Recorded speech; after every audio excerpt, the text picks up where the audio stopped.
Je dirais SAP intégration. Ah, SAP. Vas-y, remonte-le, enfin redescends-le s'il te plaît.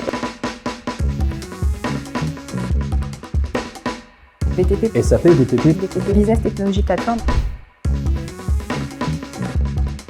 Business Technology Platform, évidemment. C'est une plateforme cloud avec une philosophie orientée business, à l'opposé des approches des hyperscalers qui sont plus portées par la technologie. Les services de la BTP permettent une facilité d'intégration avec le socle technologique et les processus de SAP. Ce sont autant d'accélérateurs pour digitaliser les processus standards.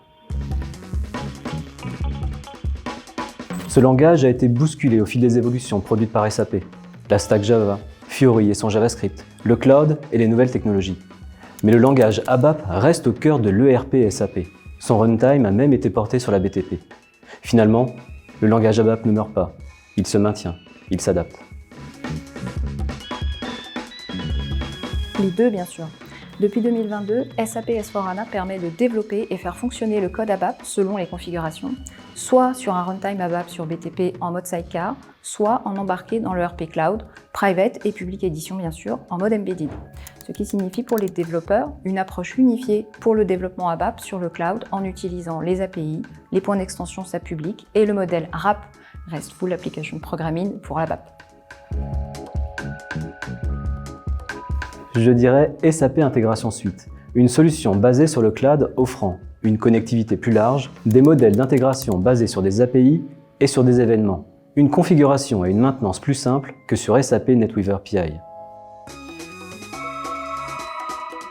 Après des années d'investissement dans l'adaptation de son système aux spécificités des processus métiers, la tendance de fond des progiciels est de sortir toutes les spécificités des métiers du cœur de l'ERP.